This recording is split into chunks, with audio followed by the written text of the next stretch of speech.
Hello and welcome back to Back Corner Comics. Today we're going to be talking about Epic Illustrated, and I'm super stoked to be looking into this series. So, yeah, let's get to it.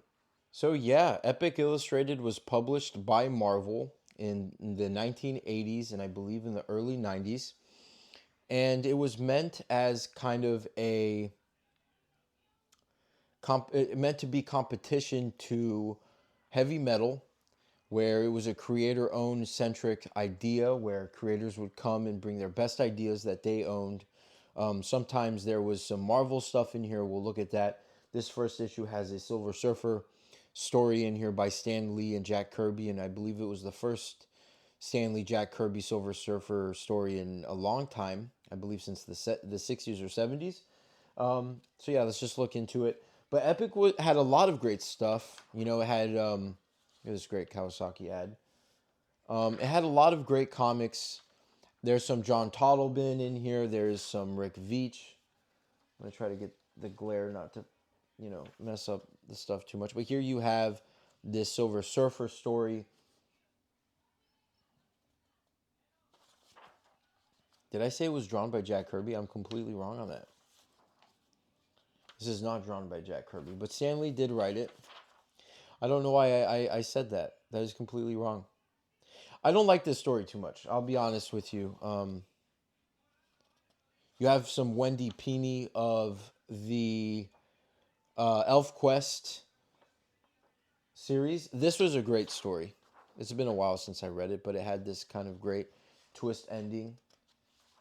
But the colors in here are fantastic. I feel like modern comics really can't reproduce this type of coloring for whatever reason.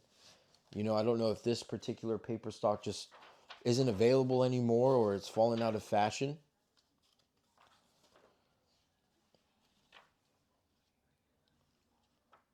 This is a really good story. I never knew of Leopoldo Durona until I read this, and his line work is just amazing. And this is a very short, kind of fourth wall breaking kind of story. The lettering is fantastic. I think this is translated, so somebody re-lettered this in English. This is a great kind of for the next 60 seconds where there's this atomic bomb that comes in and it completely crisp this guy, kills him. This is the beginning of Jim Starlin's, I forget the name of it, but it started off as, Metamorphosis Odyssey, Akhenaton, who is this Silver Surfer-like character. And, Jim Starlin kind of built this whole like mythology to support this sci-fi idea he had. You have really cool ships. A lot of the Epic Illustrated have really good stories in here. Seldom collected. They're creator owned, so I think for creators to collect them on their own, it's maybe a little harder. This story is really cool. It's done in this very creepy, painterly way. I had a lot of fun with this. This felt like a really kind of cheesy old 70s like sci-fi movie with some great imagination going on. And this is just issue 1, and it's packed to the brim with such great comics, but it only doesn't collect it collects more than just comics. It collects short stories, and you have these amazing paintings to go along with it. Within these issues that we're going to look at, I'm very happy to talk about something that is manga related, which, in the 1980s, to be talking about manga, that was a big deal. This is a lot of fun, this issue, or this comic strip right here, kind of action oriented. This is a collection from an artist. I do not think this guy has ever been collected outside of this particular issue. If he has, please let me know. His work is fantastic. Very strong European comics right here. This is Ernie Cohen. This was a pretty good story. Not the best, but still fun. And one of the things I love about the magazine format is the ads within them. They're great ads geared towards adult. It's not Toys R Us advertising the new toy or a discount. It's geared towards adults, so you get like a lot of cool, like in that case, media for the time. This was a very interesting story, kind of horrific in a way. Now, I don't know if that's the case, if this is the case with heavy metal, but a story will kind of get cut halfway and then continue later on in the issue. I'm a big magazine guy, and one day I hope to have all of the heavy metal, at least that first, 5 years of heavy metal. As you know, we've looked at the Spirit magazine. If you haven't seen that, I recommend you go look at that. And I just love this kind of, direct to news, to the same racks as newspapers and stuff like that. The newsstand kind of idea. I love magazine comics. I'm looking at the Doc Savage series. Hopefully, we can look at that on the channel one day. Here's another short story. But yeah, I just kind of want to flip through this. Look at this. What a great, like 3-page comic that looks phenomenal. Why, if you know anything, why wasn't magazine comics more popular? Why didn't they really catch on as they should have? Here is issue 2. Of course, if you are familiar with the late great Richard Corbin, here's a cover he did, and he was all over these fantasy magazines. Obviously he did Den at at Heavy Metal, so they're gonna want to get him. There's some P. Craig Russell in here. This is really good. Almeric, which is a Robert E. Howard property, and of course you have Roy Thomas doing the scripting. At this time, Roy Thomas kind of became synonymous with Robert E. Howard because of his Conan adaptations and whatnot. The media here is just like this great black and white media. This is an interesting thing where this guy kills like this political leader. He freaks out. He goes to this scientist, and the scientist sends him back in time, and then you get this great man out of time, or I think it's another dimension, and he's this modern man in this savage planet, and he kind of tames it, if you will. Great action, really great art, as you can tell there. By Marv Wolfman. I do believe that Marv Wolfman takes over editing duties. He might be doing it now in this issue. I could be wrong. Here you have something by Steve Bissette and Rick Veitch. When I said Totleben, I meant Steve Bissette. For some reason, I get Steve Bissette and Totleben mixed up all the time. But this story is fantastic. I commented on Facebook under one of Rick Veitch's posts because he posted this story, I believe. And I told him, I said, I really feel like the stories that you did in Epic magazines were, 5-6 pages of a condensed 1,000-page novel. He's able to somehow fit so much information in so little pages, and you get this grand, sweeping sort of narrative. This is a play on sea monkeys. You have all the these idiots in these very nice underwater vehicles, and then these sea monkeys kind of destroy them. This is kind of creepy when you think about it. I love this sort of stuff right here. A very abstract strip. It really adds a little bit of sauce and flavor. I believe this is a fantasy and the fantastic in European comics So you get a lot of editorial-like articles within these magazines as well. You know, you get a Mobius art right here. That's early Mobius, too. 1974. You can tell it's early Mobius because of all of the hatch lines. Here's more of the Metamorphosis Odyssey. I think it's called Dark Star. I could be wrong, but it was later relabeled by Jim Starlin. And you get these great colored, painted portions of the story. Here's some P. Craig Russell. This is Siegfried and the Dragon. You know, I love P. Craig Russell's art. It has this wispy feeling to it. Great stuff.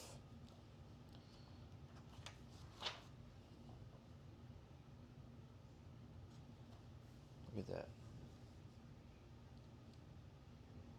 I would like to know if anybody liked Epic magazine and if they were around when it was coming out, because I just wish I could go back in time and kind of like experience this. Did it feel like a knockoff to Heavy Metal, or did it feel like its own proper thing that Marvel was pushing? And then of course you get this great Howard Chaykin story. It's very confusing. I don't think this is his strongest writing right here, but it's some of his strongest art, surely. I'm going to try to make sure it's not glary so you guys can see it. You know, I think at this time Howard Chaykin was really doing some great work. Not such a big fan of his current stuff, his current art style, but man, he can draw. Transworld, I don't. Oh yeah, this is okay. Archie Goodwin. Archie Goodwin is the one who edits the magazine at a certain point. I believe Archie Goodwin, yeah, because he worked with Al Williamson. This is a interesting story. Some of it feels like filler, you know. Not all of the stuff in here is like, you know, 10 out of 10, fantastic stuff. We're going to look through it more. There's some Elric stories in here, you know, the ones that P. Craig Russell drew, and I think Roy Thomas adapted this as well. It is Marvel, so the likelihood of him doing that. So Stan Lee is still editor at this time. I think later on, Archie Goodwin takes over. Yeah, script by Roy Thomas. Beautiful stuff. If you've never read these comics, you have to. If you're picking up Epic Illustrated, you're reading some of it. This is the second part of the story. It is not the first, so you are kind of missing a little bit. And you get these great ads for other magazines. There's some movie ads in here. We'll get to that later on. More beautiful Jim Starlin work. Almeric is just great stuff. Kind of want to we could talk about this for 2 hours. You know, there's so many amazing stories in here. But, you know, Epic Illustrated has really stuck with me in a big way. You know, like I said, I like to collect these magazines, and this is no different. You know, this is really up there in terms of quality. I think it was a great experiment that Marvel did. Michael Kaluta cover. This is what I wanted to talk about primarily. This is, I'm going to say, it might be the first time that Shotaro Ishinomori is mentioned in America. And this is the creator of Kamen Rider. So I don't know if this is the first time a Kamen Rider image was published here. Please correct me if I'm wrong. But they do this great profile on him and talk about some of the work he's done. And they call, you know, Kamen Rider, the Masked Rider. Talks about the Five Rangers. Cyborg 009 is mentioned here, and again you see his art. I don't know if this is the first time that Ishinomori is mentioned, but when I got these, I was baffled that they were talking about his work in a magazine like this. I had no clue, you know. It was like a big reveal to me. This story is really good. This one right here. Very spiritual, very much about nature. This is another Rick Veitch joint, if you will. I love Rick Veitch's work, and him being in here is just great. This is like a company that, they feed off the energy of stars and whatnot. And he gets like connected to the machine. It's very weird. I did not like this Sleeping Dog story too much. It is written by Harlan Ellison, which is great. Harlan Ellison was really running around with Marvel at that time and doing some stuff with them. So it's pretty neat that there's an Harlan Ellison written material in here. Gulacy did this. Almeric is a very fun storyline. Yukon Jack. Huh? That's pretty neat. And we'll look at this last one and then we will call it. More Almeric. This was a pretty neat story. Art by Joe Jusko, Ralph Macchio, who did a lot of writing for Marvel at the time. It's not the Ralph Macchio from the Karate Kid. I love this so much. I want to know if anybody has any leads on where I can get a print of this, because it is just fantastic. I think it speaks to the sci-fi that I enjoy the most. I love that. It looks fantastic. So we're just going to flip through it. You're getting really good Jim Starlin work here, guys. I think this is the best Jim Starlin looked, in my opinion. He really went all out with this painting-like style, and I can only imagine how crazy it made him. These guys, the brothers Hildebrand, they were kind of like back in the day when you thought about Lord of the Rings, you thought about their paintings, and they did this great series. And here's this really good profile on them and their kind of work and what they were doing at the time.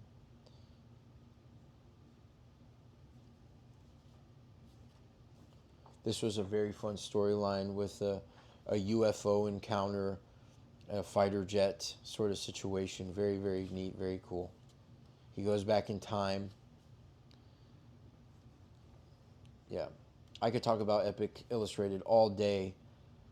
If you find these in a bin for like $10, $20, it's definitely worth it. Now, does it have the same prestige as Heavy Metal? I don't think so. At least the price difference between Heavy Metal issues and Epic Illustrated issues do not say that, but that's not always an indicator of good or bad. But yeah, this is Epic Magazine, a fantastic experiment that Marvel did when the magazine era was really hot, and you kind of have to applaud them that they would do something like this and really go all out on it and really not skimp out. Now, I have not read the later issues. Maybe it starts, withering away towards the end there.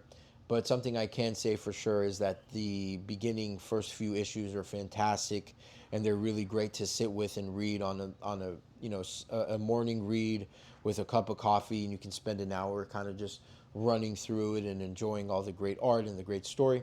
But yeah, this is Epic Illustrated. Thank you for watching. If you liked the video, please comment down below if there's any other comic magazines that I should be aware of that maybe we can cover on the channel.